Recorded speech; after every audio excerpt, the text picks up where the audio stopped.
Welcome, everybody, to Everyday Asphalt. My name is Jim Warren. Glad to have everybody here today. We're back in the studio again. We've been on the road and here and there, so it's nice to be back home. The purpose of this program today is to go a little bit deeper in the areas of design, materials, construction, and maintenance. All our Everyday Asphalt programs are posted on YouTube, and they're also posted in an audio version on Spotify and Apple Podcast and a couple other platforms that are out there. We post those the same day we have the program, third Thursday of the month at 3 o'clock. So typically they're posted by 5 o'clock. What we're going to do, on YouTube, go to YouTube, go to YouTube, just type Asphalt Pavement Exchange in there and you can watch the show. But please, when you get there, like, subscribe, and then share that information with other people so they can stay in tune and keep up with what we're doing. We're going to have a lot more stuff on YouTube in the coming months. We're thinking about how to do shorts and that kind of stuff too, if you know what that is these short little topics areas. So a lot of stuff going on with that. With us today in the studio, Dr. Jon Epps. Glad to have you here, buddy. Oh, good to be here, Jim. And I'm going to have Jon kind of do a brief introduction. We don't have enough time in the show to do a full intro for Jon, but we're just so grateful that he's part of the Apex program, and we're glad to have him. Glad to have him part of the whole program. So, Jon, kind of how did you get started in all this? Well, I think when I was a kid, I used to play with blocks and called them motor graders in the sand and the dirt, like a lot of kids did. I can still remember doing that on the side of the house, and then from then it went on to high school education, Jim, and college. I went to school at University of California at Berkeley. Started in the 60s and experienced the 60s at Berkeley. Undergraduate. There's some stories there. For that today. No. And I don't want the kids to know about it anyway. So undergraduate and graduate career out there. Then my first job was here at Texas A&M University. Okay. Started in 1968. Wow. And then I went to the University of Nevada, Reno in about 82 or so. Was there for about 20 years, granite construction for about 10 years. That's where we met. And that's where we met at the University of Nevada, Reno, right? Yeah. Because we did a training program out there, mixed design. Mixed design. Mixed design, yeah. That's exactly. That was probably in the middle 80s, something like that, Jim? Late 80s, yeah, something like that. 80s, We'll reminisce a little bit. Sorry about that. But then came back to Texas A&M about 15, 16 years ago and been involved in research, a little bit of the teaching program, but the last several years have been concentrating more on adult continuing education kinds of stuff with you and other folks as well. Yeah, absolutely. So it's been a great career, and I've enjoyed every bit of it. And I have a daughter that's involved in the industry and a son that's now involved in the industry a little bit. He's working on autonomous vehicles. Oh, cool. So driving down highways, they're out there. They're out there. They're out there. I saw one the other day. Yeah, right now they have drivers in them, but I saw one without a driver. Yeah, the truck. Way go. It's a car. A car, yeah. He's working with the trucks, and so it's pretty interesting. Well, that's a whole nother. And Amy's very instrumental in preparing the slides in this presentation that we're going to go through today. Yeah, you good. So we're going to You passed it down very well. I don't know why that ever happens. Well, you did a good job regardless. Yeah, regardless, thank you. Regardless, so good deal. So we thought we'd take some time today. Jon having been around a while, as you heard. And as you can see. As you can see, yeah, we're all feeling it this week. I wanted to kind of go back a little bit. Let's go back and kind of look at how some technology was developed, particularly on kind of the recycling area, because that was a lot of stuff that's been kind of ongoing. I was involved just recently in a conversation with the other state associations, and guess what? Everybody does RAP differently. I don't think there's one group that does it exactly the same as another state. Their percentages, how they handle the binder, all that sort of stuff is not controversial. It's just there's a lot of different ways to do that, and I don't necessarily think there may be one best way. But there's, there are several good ways. Yeah. There's not probably a best way. Depends on the situation. I think you're involved in, Jim. Yeah, I agree with you on exactly. that. And you have to fit what you can do to your budgets and what you're trying to accomplish in the time frames you're trying to accomplish them. Exactly. And the technology's developed where you can adapt what you want to adapt. Yeah. Absolutely. So we thought we'd kind of maybe take a step back, and Jon's got some slides from a presentation he did a little while back with his daughter, Yeah. Amy, and which is kind of cool. And so I thought we'd start there and kind of go through that and kind of talk through that slide deck. And because it does bring, if you think about why we're doing some certain things, it's like, well, that may have had roots 60, 70 years ago now. Yeah. And well, that's probably why, you know, so, but again, as John said, things are changing. And so we got the opportunity to kind of hang with stuff and see things change and even help the change. Yeah. So We have much better equipment today, and the electronics that go with the equipment and the computational abilities are far greater than what we had control when I started system- my career. Control systems. And yeah. then certainly when we're going to be talking about recycling today, Mm-hmm. and certainly when that started, as we'll see from the history of it. Cool. And we Let's get continue into to it. repeat ourselves. There we go. And There we we go. learn in the process. There we go. Let's get into it. Okay. You got a remote right yeah, there? we have That'll- a remote here, and this was a presentation that Amy and I did at the Association of Asphalt Paving Technologists a couple of years ago, and they were celebrating an event with the asphalt paving folks around the country. So recycling was our topic assigned to us, and I was involved in the earlier part of that, as you'll see here, in the 60s and 70s and 80s and all, obviously on to today. And we worked on economics and engineering and environmental. We call them the 3 E's to start with. And that was really the impetus for it, plus a few other things that we'll get into in just a minute here. I think one of the key things, what was the driver for this? Yeah. What made this happen Yeah. in the 70s? And it really took off in the 1970s, recycling in this country. Not that it wasn't done before that, because it was, as we'll see in just a few minutes here. But in the 1970s, we had something that commonly is called the Arab oil embargo. Yep, I remember that. And that shot the price up of oil, much like we've experienced the last 6 months or so. And the price went up, and the availability of crude was down. So the uncertainty of asphalt was twofold. One, where you could have it, and Yeah. second of all, how much was it going to cost? Yeah, So people said, well, where can we get asphalt binders? right. What's our alternative to a binder for asphalt? And even today, Yeah, you stop and think about, what are we going to use if we don't have any asphalt? Oh, my word. yeah. And is it going to be economical? Is it going to be energy efficient? And all those sorts of things. And there's very few answers to that. And recycling was one of the big things that the Federal Highway Administration Yep. and the states and of course the research groups got on board with that. And that really took off, as you'll see historically in just a minute, in the 1970s.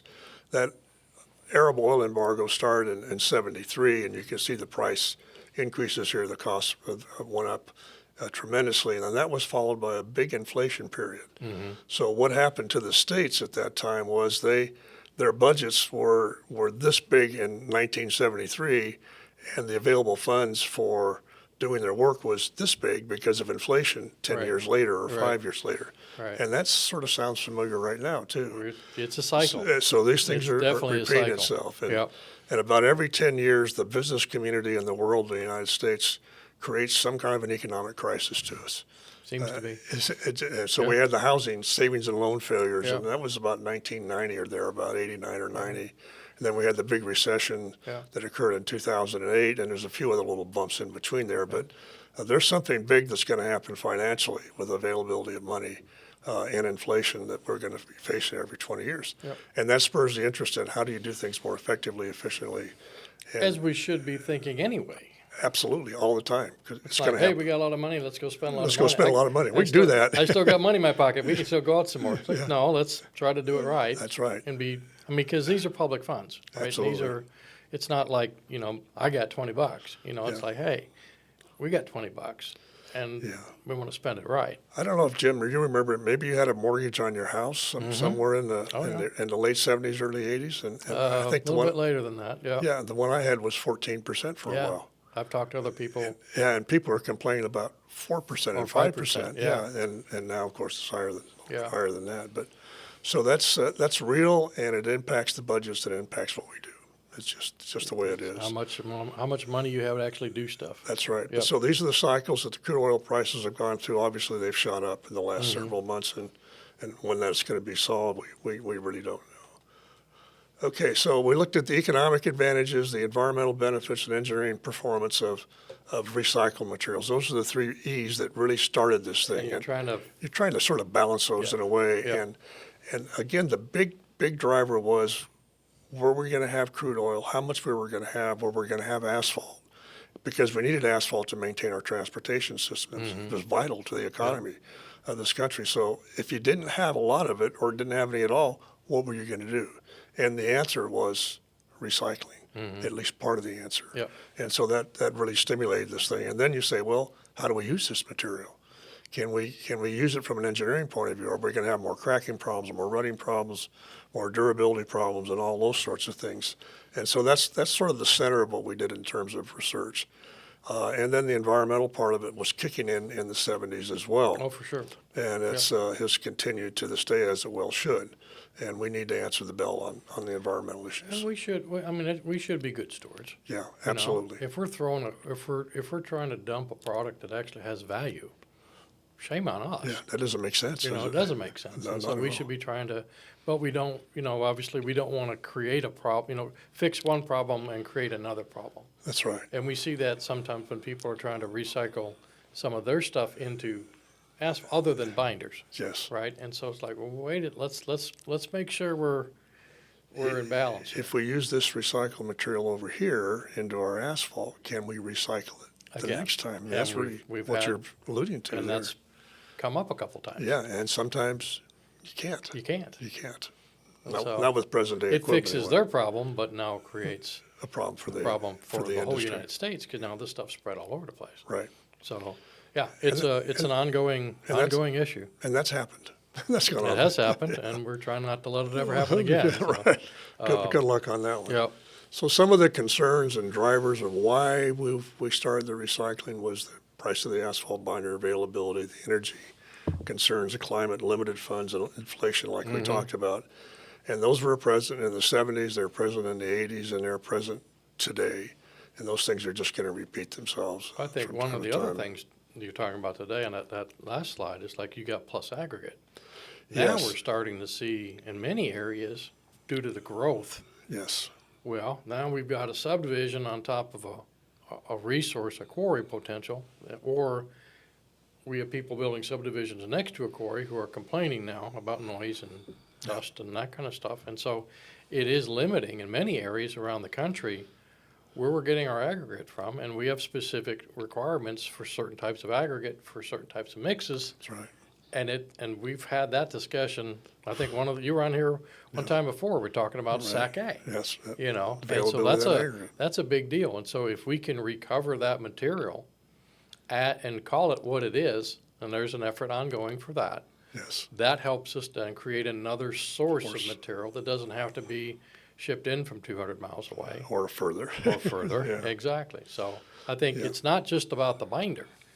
It's about the rock, too. It's about the rock too, Yeah. and that's becoming a bigger and bigger issue. Was it a problem in the 70s and 80s? Yes, but it wasn't as big a problem as it is presently. And when I was in industry, we had, I don't know how many, 70 quarries or something like that, and exactly the things that you talked about happened. Subdivisions moved in, the mayor moved in next to the quarry's got to leave, and there's big to do about that. And you say, well, just go get another quarry. Well, that's 15 years and probably $1 billion today. And And you just can't dig a hole anywhere and find rock. no, and you can't turn it on like a right. spigot. And so there's some major issues surrounding that. There's various forms of pavement recycling that have sort of evolved, and the names are not consistent around the country, but we'll fight through that a little bit here.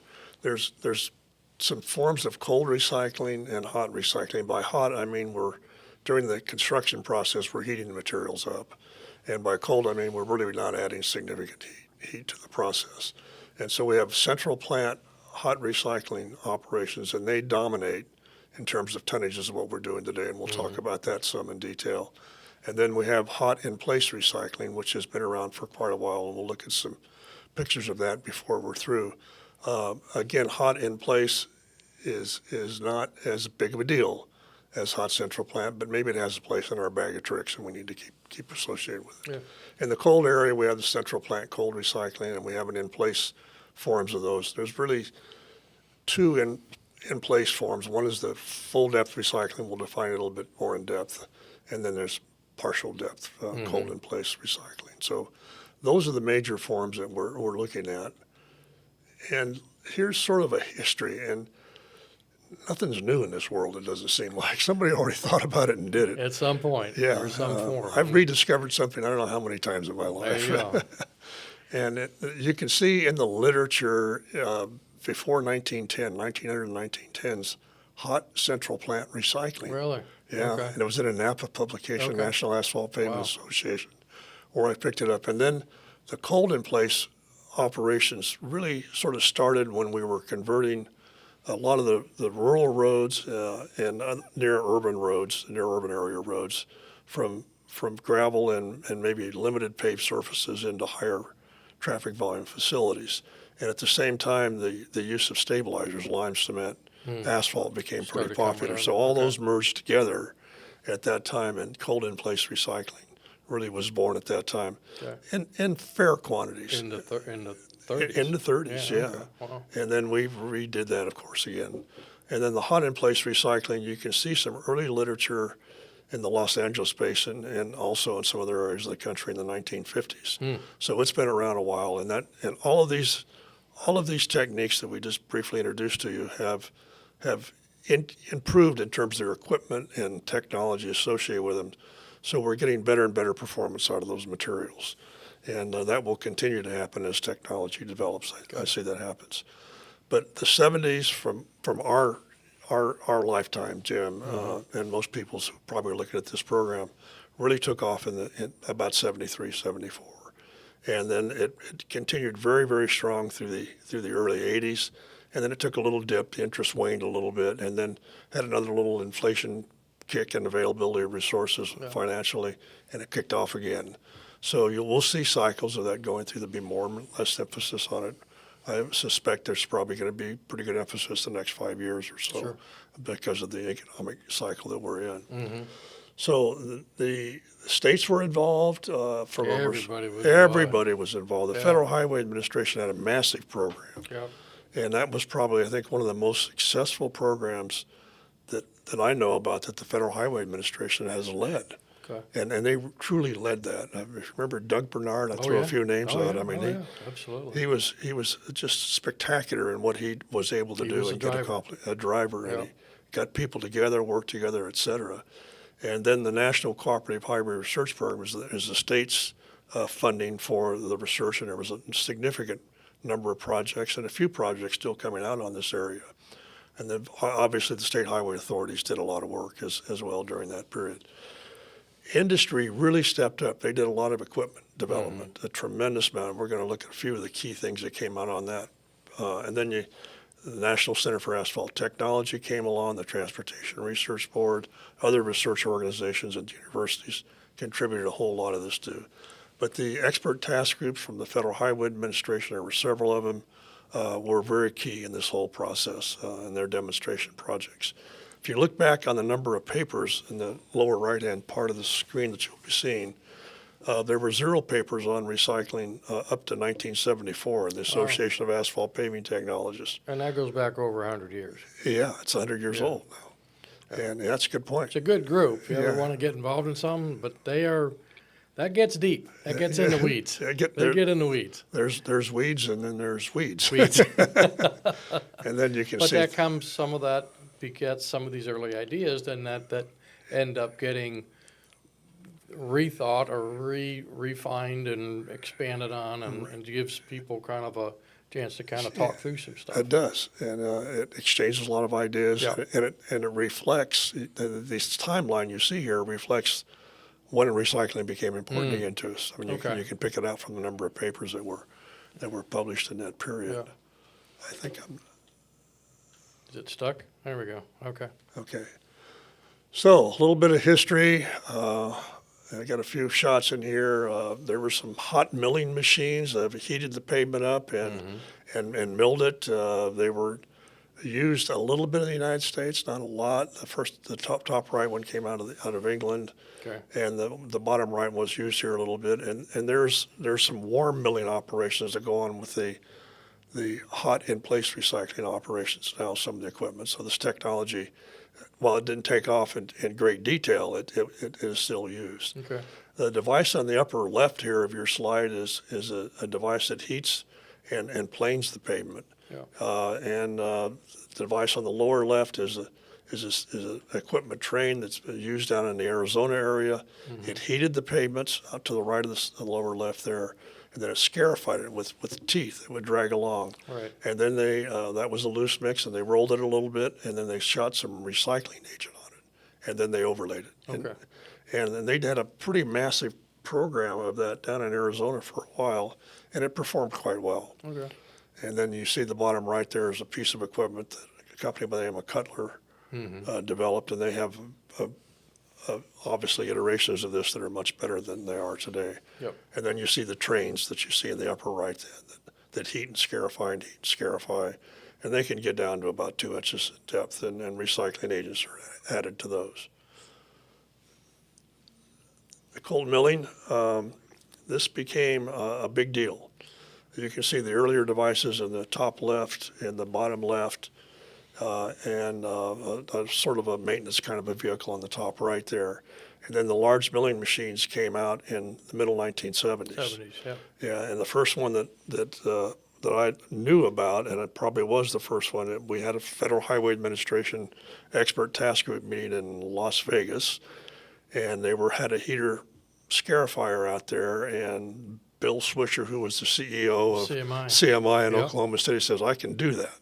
And he took one of his subgrade trimmers for concrete pavement, beefed it up, and that became the first milling machine. Idea, develop it, translate. And that became huge success. Yeah. And I don't know how many companies make them today, but I can't imagine what we're doing with our highways today.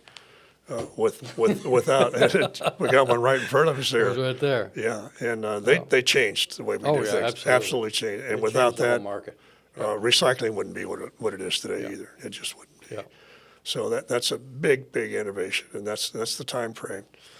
This is a resonant pavement breaker, and the first one was a resonant planer, cold planer, and it essentially impacted a sheet. It's like a chisel. A chisel, yeah. Just like a chisel? Supposed to chisel through the pavement. Okay.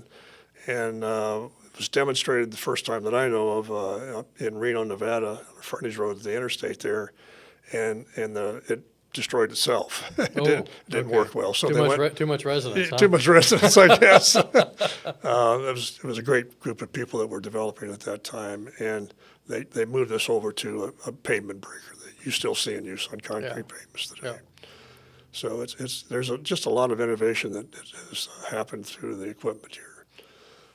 Cold in place, again, the 30s was when this started, and there's some operations, something like this, although the top left and the top right and the bottom left are all slides from a project in Abilene, Texas. Oh, really? Yeah, so this was in the 1970s. Wow. And it was a little bit crude compared to what we're doing today. Sure. And then they had some old soil stabilizers, P&H stabilizers, that were used on other projects to help pulverize the pavement. They beefed them up a little bit because they sort of destroyed themselves too. Mm-hmm. They weren't made to do that. Need a lot of horsepower. Yeah, and that led to what we see in our modern day equipment today. You see milling machines on the bottom there, milling, and then they're screening. They're rescreening the material. They have a pug mill in that middle device there, adding asphalt to it, and laying it back down on the last device. So that's sort of the train concept, and there's the various other concepts that you can see here that have been used over the years. But the upper left one is a device that's used quite a little bit for recycling as well. Okay, hot central plant, again, started long time ago, not in great quantities, but really took off in the 70s. This is a project from on State Highway 36 near Somerville, Texas, which is not too far from Texas A&M. This was 1969. Somerville, wow. So this was before everything, and I can remember somebody said, "What's going on out there?" I said, "I don't know." So we went out and looked. Oh, okay. And this was the first hot recycling job I'd ever seen in my life. Okay. And you can see what they did is they used a a headache ball to break up a concrete pavement that overlaid with asphalt, loaded it up, crushed those materials down, as you see on the bottom left there, and then introduced them in a hot mix plant and paved them out as a base course. Okay. And that was the first one. And did we have any air quality problems? Well, you can sort of judge that from looking Yeah, at the not a one. big deal, It's yeah. not a big deal. So Not a big deal. that was the first one that I was Kind of aware the holistic of a recycling thing, taking existing pavement, processing it, and making a new pavement out of it, Right, and using existing tools. using existing tools. Yeah, because the market had not developed to Right. develop new tools. Right. So along came the Arab oil embargo, and it developed a need for this. And, Right. and the major equipment manufacturers really got involved in developing equipment. And most of the targets at that time that we were trying to achieve was 100% recycling, 100% RAP Yeah. going through the plants. And so there was a lot of emphasis from an equipment standpoint to do that. There's a huge energy demand to Yes, try to do that. Yeah. Versus using partial. partial, yeah. And of course, what we've settled on is partial, and Right. probably I think nationwide we're averaging 20, 22%, something, something 22, like that. 23%, Texas yeah. averages about 18, 17. 16, 17, Okay, 18, some in that somewhere in range. that Okay. range. And some of the equipment can go up to 45, although there's a few manufacturers that say they can do a More. whole lot more than that. But they've gone through various kinds of things in the 70s to try to get 100% or 80% or huge quantities by our standards today. One of the devices was developed by Boeing on that bottom left there, and that's what they call a pyrocone. They put the burner that blew into that cone to diffuse the flame to reduce the temperatures in the drum so you could introduce RAP and have Parallel flow. It was a parallel flow, Yeah. exactly right, Yep. Jim. Yep. And Boeing Company came out with their drum mixer in about 1972 or 3, and this was an add-on to that. And then there was various configurations of heating the aggregate, superheating the aggregate, and then introducing it with RAP in another mixing chamber, and then taking it out to the field. And they're just, we're not going to go into And the we see details. some of that coming back, even the 2 drums. I mean, that's another Yeah. technology. It was there, and now And it's, now it's back again. it's yeah. back again. It's Because you back can again, do yeah. more things. And the concept of heating the aggregate up and having a continuous mixer is even used today in a couple plants I've seen around Yeah. the country. Yeah. So it hasn't gone away completely. All these Again, things, again, nothing yeah, new under the sun, right? it'll come There you back. go. And then followed by them, Bob Mendenhall down in Las Vegas, Nevada. He had a big. He was really very much of an innovator, and he was recycling. I think in the late 60s, Okay. hot central plant. Wow. And he would put hot gases through the tubes internal to his plant. The plant would be rotating, but the hot gases went through the tubes, and the RAP was coming off of parking lots all over Las Vegas. Okay. He'd recycle 100% of it, add a So recycling you're getting agent. that conductive and convective heat transfer. Right. So the flame never came in In contact. contact with it. And now Okay. the production was not huge. So he had a small plant that he used there, and he mixed it externally. Then he developed one very large plant that did that as well. And it never took off because of economics, but Right. there's other ways that were more economical to do it. But again, it's just sort of interesting to look at the ideas Sure. that these innovators came up with.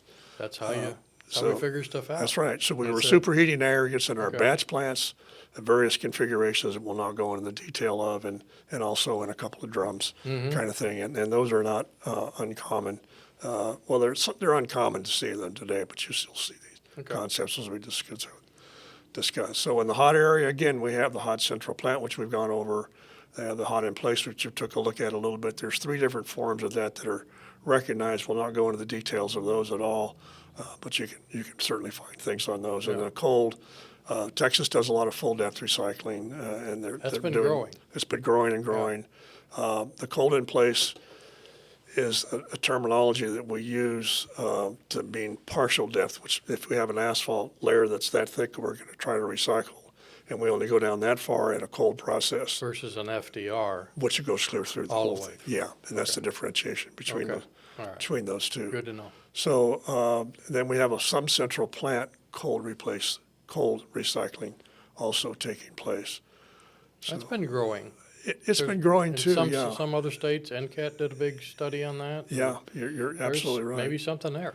I think so. You have better control, Yeah. better, and which means you'll have a better quality product. At least it'll be more uniform. If you design it right, it'll be better. Yeah. This shows the wrap quantities as they've increased historically from NAPA's survey every year, and you can see how those have been going along. That we're using quite a bit of wrap around the nation. We have need to use more, and we think that the most effective and efficient an economical way of doing that is back through a hot central plant. You get the most good out of it because you recapture the asphalt The binder. highest and best use. Yeah, As those opposed are to better using words. it for like a shoulder up. Right, I mean, it'll work for that, but absolutely. you're throwing pretty good money for For something that something that yeah, could have a better you're value losing somewhere else. all of that asphalt, Yeah, and that's pretty expensive stuff Right. today. right. Okay, just jump a slide. Well, it's all right. We can go with it. Jump that one. So the current engineering challenges are pretty much the same we saw in the 70s and 80s. We're always trying to get things better and better. We're trying to balance performance, Gee, essentially cracking versus rutting are the two big still deals. working on that issue. You're still working on that, and durability will not go away either. It just keeps haunting us. Right. The aging is an issue, Absolutely. and if we need to find something that stops the aging, well, it's good luck. Yeah. Yeah, Absolutely. good luck. Absolutely And with we that. know that moisture affects our properties as Yeah. well, Jim. Yeah. And do we have the answer to the moisture? Well, we got some additives we can put in there and help solve the problem. Yeah. But we don't have the test, and this for aging, et cetera. So we're still looking at the same things as rightly we should be, in my opinion. And then we have the concept of recycle binder availability, which has been around for a while. It's essentially you have a rock, the rock when you pulverize this asphalt here, and put it up into smaller chunks that you can recycle. The asphalt surrounding that rock, like my fist, you got asphalt around it. Well, how much of that asphalt on that old rock do you get off? 100%? Probably not. Probably not. Yeah. So it's a game that we're I playing. think I mean, we've talked about it here. There's a number of states that do that. Yep. That issue, and they're kind of in the 70-ish range. 70-ish, yeah. And there, you're never going to get that. You're never going to get the stuff out that's stuck into the rock. That's right. And so it's kind of when you do the wrap design, you say, hey, the wrap's got 5% in it, but it ain't 5% available. That's right. So it may be 4% available or Yeah. 3.5% available, and if I don't allow for that, then my mix is actually going to be dry, Yes. and then I'm going to be more susceptible to cracking. Right. And so if I don't adjust for that, or have one of these other techniques that other states are doing of changing their ratios or changing their binder content or adding extra asphalt to that to try to overcome that, Right. that's where you see a lot of divergence Right. in Exactly. the U.S. right now. And if you look at it from the other side of the fence, if you say none of that asphalt's available, it's all black rock, so we'll put a whole bunch more asphalt Yeah, in there, and then you get rutting. You got rutting. Yeah. so it's you got to get it right. There's a number in there. That's yeah. right. Plus the asphalt's hard. The recycled asphalt's hard, and you have to put something softer in there to counterbalance that, and Right. so you need to know how much. But it's a really important question on there. And then TxDOT has come out with a wrap management program recently. Yep. There's a Last couple publication, last couple of months, and certainly encourage people. It's on the Take a look at MTD website, Is Materials and Test website. yeah, Yep. it's a guideline or a guide. Wrap guidelines, or Yeah. wrap management guidelines, something like that. Yeah, Yep. I've got a copy and somewhere, and you do too, I'm sure. But and then we're always trying to take our lab experiences and make sure that what we do in our mix designs in our labs, we actually put them down in the field and see how they perform. to. And that gap between what we design and what we perform and the test connections is always a problem. Has always been, always will Always be, will be. always will be. But those are just very important things that have to take place. So we've moved from Marshall mix design, 30s and 40s. Bruce Marshall was the materials engineer, I believe it was, in Mississippi. He developed a method, and then a corps of engineers adopted parts of that. Parts of it. And they developed the Marshall mix design further for use in World War II. Right. And the airfield bases that were built all over the Army Air All over Corps, the world. all over the world were Yeah. based on Marshall, and a lot of states picked that up, and foreign governments, foreign countries picked that up as well. So it was very, very popular form of mix design at that time. And then Francis Veeam in California is the other major method that has been used. And Veeam did a lot of work on road mixes and not necessarily hot mixes to start with, and had some correlations between performance and Veeam stabilometer values, and then they just kept moving those things along. So we've had things in the 30s and 40s, and it wasn't until SuperPave, which is a large multi-million-dollar research program that started in the 80s and finished in the early 90s, that the new mix design concepts came out. Those were judged not to be easy to implement. I'll put it that way. There were a lot of bells and whistles. A lot of bells and whistles, and we needed to take off some of the bells and some of the whistles. Well, yes, and it was simplified. Yeah. And in some cases, probably simplified too much. Yeah. And we may disagree on that, Jim. It's like a pendulum. that pendulum, right? Yeah. It starts here, you push it over there, and then you realize it's going to eventually kind of come back to. It's got a real rubber band on both ends. It just pulling each other. It's going to find its stasis, if you will, in that process. So we've gone from no mix design test, essentially, to now we're in the state we're working with Hamburgs for years now, and the overlay test for a number of years. And we see those used, I think, with some success, no question about it. And we're moving into the ideal cracking test. Now do a running test in the balanced mix design programs. So that's sort of what we're doing with recycling and the mix designs. We're moving as we speak in those directions. High wrap mitigation strategies. I'll just talk about this just a little bit. So there's excess wrap in general in our urban areas in Texas. We have too much, and in our rural areas we don't have enough. Correct. And that makes sort of sense to us if we think about it just a little bit. So where we want to use a lot of wrap, how are we going to be able to use this? And we're probably going to have to introduce more detailed technologies in order to use it because you got to be able to control the quality of it and the uniformity of it. So that's going to require some different techniques. It can be done. Yeah, and there's work ongoing right now. Yep. I mean, TTA's working on stuff. You got Cutter at UT's working on stuff on the binder, and there's a lot of active work on it. Your that. daughter's working on been working on this for years. Yep. Amy, she's done a whole bunch of work on this, so it's doable. It's doable, absolutely. You got to want to do it, but it's doable. You got to want to do it. It's doable, but you got to make some choices. That's right. Because there's a lot of ways you can do it, and you don't want to try to do them all. And like you said, start out with, not everybody does everything the same way, and that's never going to happen anyway. Yeah. So the wrap availability things that comes up with this, the use of recycling agents, special materials to soften the asphalt so they won't crack, won't have thermal cracking problems. And then making sure you get everything mixed up and placed and compacted is always big things on there.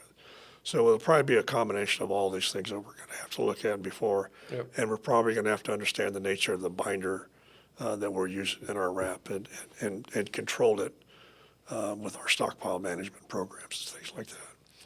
So if we look at very simple ways of doing structural design and mix design and stuff, we don't do any binder grading at all. What is the wrap? We don't care what it is. We're just not going to use a lot of it. And you can, as long as you get around 10 or 15% wrap, you probably don't have to worry about that too much. Yeah, it's not. But when you get to the higher levels, then it is. Then it becomes very important. And that was one of the discussions on this call the other day was there are a few states that are, hey, the binders, if you're going to use more than X amount, then you need to grade.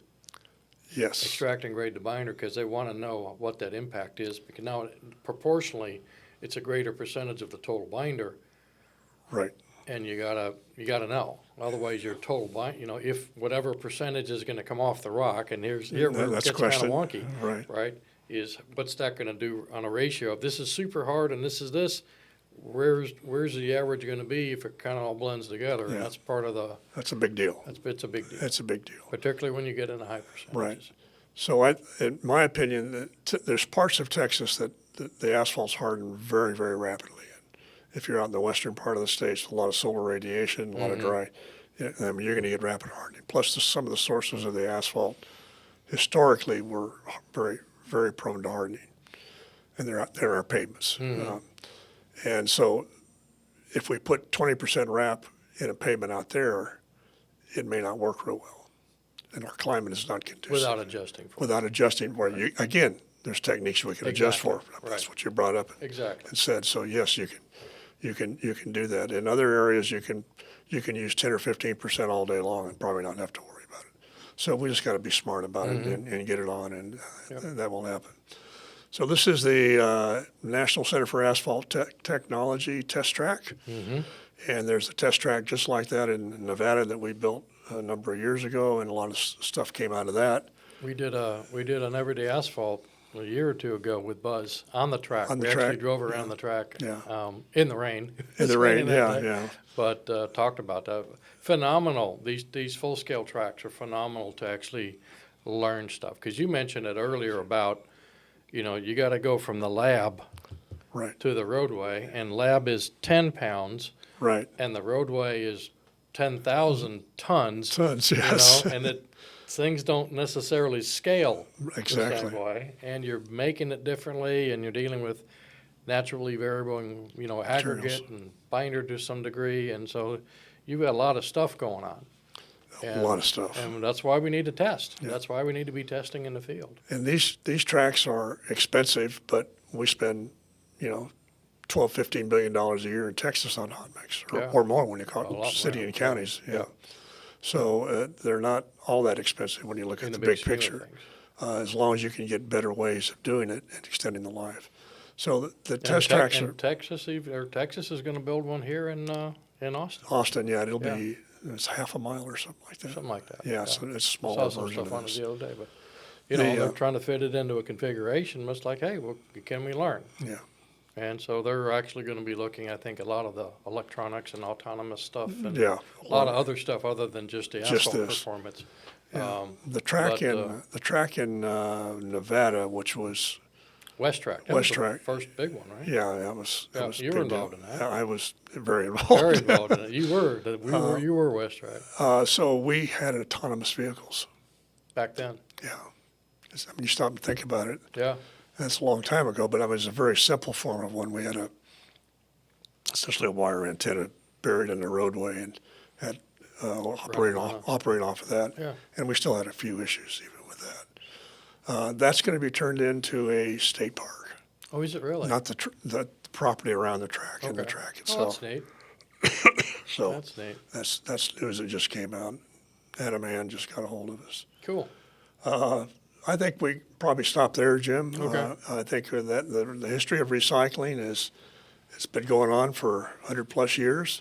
Yeah. I think it's been really accelerated It from seems 19. like we're kind of going, and now we're kind of on the steeper part of the Yeah, curve. yeah. Well, I mean, for its in the development. 70s, we really ramped up. Yeah. And then it leveled out for a while, and it's ramped up again. Ramped up again. Yeah, and we'll see this going through cycles like this with time as the economic needs, the Yeah. environmental needs. Yep. All those three. All again. those things Yep. are, as they change, then we'll put more emphasis.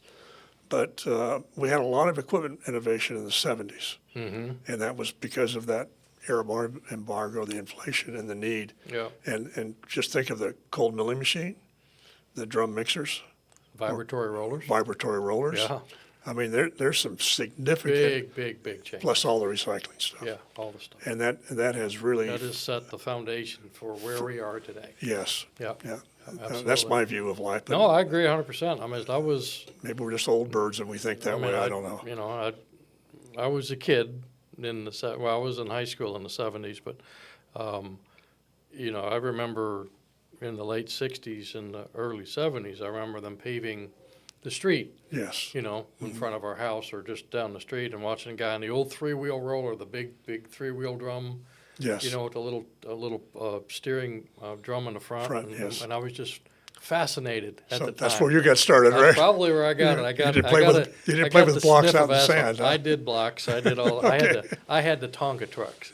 So. Well, you were rich. You had a rich family. Yeah, we had big money, and I still have a set of the original loader and the Oh, do you truck really? and and the Wow. bulldozer. I never got the grader, but I still have those. They're up in the attic somewhere. We've been hauling them around for years. Now that I'm So- thinking about it, I think my parents they really splurged and got me a little cat grader. You know, they had a little cat grader. Yeah, And that was really cool. that was cool. 'Cause That you was could cool. move stuff. And it was a pretty That cool was pretty deal. cool. So that's how we got started. There you go. Starts young. Yeah. Starts young. I think it'd be good to emphasize that Texas played an extremely important role in recycling. Not only were the universities involved, but the industry was involved down here as well. And you see some of the, as I mentioned here, some of the early cold in place recycling was done in Abilene and some of the other districts. There was 3 or 4 districts that had the Boeing pyrocone and other devices like that to try to get Trying to find the equipment when we were searching for this the holy grail. 80%, Yeah. 100%, and we had to back off of that, which is fine. But there was a lot of industry that stepped forward, and TxDOT stepped forward during those years to do it, and we played a very important role in that whole thing, and continue to play an important role. Yeah. Yeah, And I think what we're trying to do is we're trying to engineer the wrap into the mix, not just dump it in there. No. We can't do that. We have too much demand on the roadways, but we can engineer that wrap into the mix and make the mix work exceptional. Some people say it's not as good as virgin. Well, I think all my experiences, when they do it right, it's better than a virgin mix. And I know people have got arguments on that stuff, but we can see it. But again, you got to do it right. And you got to treat it as a material, and the material's got 2 components, and you got to understand those components as you put stuff together. So we can do it. We're going to need to do it. Yeah. It's the right thing to do. We're building on quarries and our quarry sites, and we're going to be more limited on materials. And Texas is growing, a bunch, and we've got to be able to provide. Yeah, Got to be able absolutely. to provide. So awesome. Probably one of the big keys on this, the mix design and then getting a long-term payment is the durability aspect of this. If we start using additives of various types, and some research has been done on this, we got to make sure that those are durable products that will keep our asphalts from hardening a great deal. Too much. Yeah. Yes, because we know that's going to lead to problems. That definitely could lead to problems. So we should be proud in Texas of what I think so. what we're doing. I think so. So, I always ask people, and since you've been on, you're going to hear it again. So, what's the hardest part of your job now? Oh gosh, I think I know what it is, but I don't have an answer for that, Jim. The hardest part of my job is as I'm performing my job right now. Yeah, Finding enough time to do all the things I want to do. that's what. Yeah, Is that's that you that's thought I what was I gonna thought say you're that? going to say. Yeah, Yeah. that's the same thing you're going to Same say. thing I'm going to say. Yeah. But I think that's really it. The interest level, even though I'm a little older than I used to be, is still there. You still got the passion. I got the passion, and, Yeah. and there's a lot of people in this world that have a passion Absolutely. for this industry. Yeah. And That's what I love about it. Yeah, that's really refreshing. Yeah. And we just don't seem to have the time to do what we want to do, or sometimes it's the resources, financial, Yeah. equipment, and stuff like Yeah. that. Because you can do better, Right. and That's got to be a goal. that's the goal. The goal And- is not status quo. The No, goal it's is not. It's continuous improvement. That's right. We don't want payments that last 15 years. We want payments that last 20 25 years. Yeah. or 20 or 25 Yeah. years. Yeah. That's what we want. Yep. And dad burn it, we ought to be able to achieve that. We can get it. And so that's what we're doing. But we can't do what we're doing and expect a different result. That doesn't No. work. That don't work. That doesn't work. I've tried that too many times, and it's like, And okay, They taught me that at Berkeley. knock on wood. Yeah. Anyway, you're king for a day. You get to change anything. What is it and why? What do I change? I think what I would like to change is the ability for people to communicate and solve problems. There we go. Okay. I mean, we got to sit across from each other and disagree and agree to disagree, and then agree to get a solution. Yeah. And We if- can't throw hands. We gotta figure and it if out. we can do that, Yeah. it's going to change a lot of things Absolutely. in this not only in our business but in the world. Well, even with the Apex program, we just had a new committee meeting this week, Yeah. and what we're talking about, okay, they need to be able to do this and this, but everybody needs to know how to communicate. That's right. We need to know how to make decisions. We need to know how to own them. We need to know how to work with people and come up with alternatives. Just the same stuff you talked about is a continuum. And that's the why. We need to put the phone down Yeah. and sit across. And focus. And focus. Yeah. And go what? I was talking to somebody else yesterday. I was in one of the districts, and he says, when we have an issue, we're on the phone, and then, someone says, no, I'm not going to do that. It's like, okay, let's go meet on the job and look at this Yeah. situation. We're going to go out, we're going to put eyes on it, and then we're going to go, oh, okay. Yeah. Now we can see it. Instead of arguing over the phone or arguing over an email, let's go out and let's put eyes on it. Let's go out and let's kick it and see what it's actually doing. Yeah. And then we can come up with a better solution. Or let's pull a core here and do a test here or something like that where we can actually see it. Instead of just arguing over semantics, let's go look at it. Well, I think it's too hot. Well, how hot is it? I had that discussion this morning. Yeah. You know. Figure it out. Go Yeah. find out. Yeah. And then make an intelligent decision from what your Had that database. discussion this morning about So that's king for the day. There you go. Awesome. Good Yep. deal. Good deal. So, I got one thing that I want to. Sometime we're going to come back. We're just going to have kind of like a freestyle kind of conversation. Probably go on for days, Joe. It's probably going to go. It'll be a part 12 when Yeah. we get done with it. But we talk a lot about as we're developing materials for Apex, right? And we've had this conversation probably 50 times Yeah. now. It's like, well, how deep do we go? How far down the rabbit hole do we go? And why do we need to go that? Now, you're very passionate about wanting to go deeper. Mm-hmm. And I'd like to just get a couple minutes of just discussion just on that. Why do we need to know the background? Why do we need to know the theory? I guess it comes from when something, for example, when something goes wrong on a job. Maybe it's the mix. Let's just say it's the hot mix. The first thing I do is to sit down and say, well, okay, the hot mix is no good. That's first number one. Why isn't it any good? Is it the asphalt? Is it the air? Is it the hardness of the asphalt? Is it temperature susceptibility of it? Blah blah. There's 25 things that could be on the asphalt, Right. and there's 10 things on the aggregate, and there's And 5 then things interactions. and then there's interactions, and all this stuff is going on. So it's really a listing of the things that it could be, and then a listing of the most probable causes of it, and then isolating with some additional testing and sampling, et cetera, what it really is. And you may not ever know really what it is, but you're going to have a much better idea by going through that sequence of things. But it may be a couple things It's working together. It's never one. It's never one. That's my experience. Yeah. I think you're the same way. Yeah, pretty It's much. usually 2 or 3 or 4 all going the same direction. What you described to me, I would term as systematic troubleshooting. Yeah, but you have to have a good knowledge base in order to do that systematic process. So that's why you need the details. Yeah, Okay. you need to understand I got it. why the binder stiffness at some temperature is important. Okay. And Got if it. you don't understand why that's in the spec, then you're going to leave it out. Okay. Yeah. I love it. That's a real simple explanation of the why. That's Why the we need why. to go deeper. Yep. And it's not just because we're trying to build these simple things that are like, here, do this, and this. But if we don't teach what's in between here somehow, Yeah, somehow. to It's- somebody, Not to you know, everybody not to necessarily. everybody, but at least a few folks, where they understand this is why we're going between step 5 and step 6, why we're doing this. Why don't we just go to step 7? Well, we need step 6 because of This. X, Y, or Z. Yeah. Yeah. You need to know what you need to know to do your job, Yes. but you need to know what you don't know to ask somebody that does know Okay. what's going on. And I'm that's not going to ask you to repeat that, I probably couldn't. but that makes sense. Yeah. That makes sense. Well, good deal. We will continue that at some point. I Okay. would love. We're going to do that.